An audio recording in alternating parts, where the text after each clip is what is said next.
Naël, un petit garçon de 3 ans aux yeux pétillants, vivait à Bron, une banlieue tranquille où les rues étaient bordées d'arbres. Tous les jours, Naël se réveillait avec une excitation débordante, prêt à vivre ses aventures quotidiennes. Ce qui le rendait unique aux yeux de toute sa famille, c'était sa passion sans limite pour Spider-Man. Chaque matin, avant même de quitter son lit, Naël enfilait son masque de Spider-Man, un trésor qu'il ne quittait jamais. Ce masque, avec ses grandes lunettes blanches, transformait Naël en un mini super-héros prêt à lutter contre l'injustice imaginaire dans son monde enfantin.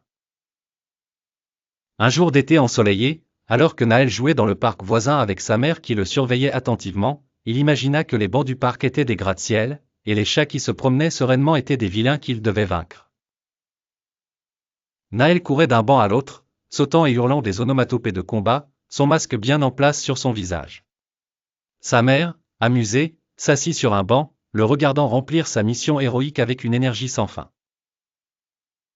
Elle savait que pour Naël, ce monde imaginaire n'était pas seulement un jeu, mais une façon pour lui d'explorer l'idée de courage et de justice, des concepts qu'il assimilait déjà malgré son jeune âge.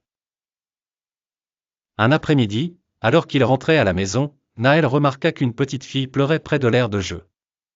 Sans hésiter, il s'approcha d'elle, s'accroupit pour la regarder dans les yeux à travers son masque, et lui offrit son ourson en peluche, un autre de ses trésors.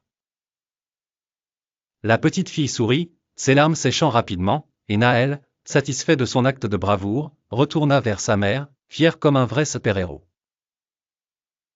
Pour lui, porter le masque de Spider-Man ne se limitait pas à incarner son héros préféré, c'était un moyen d'être courageux et gentil, même dans son petit monde.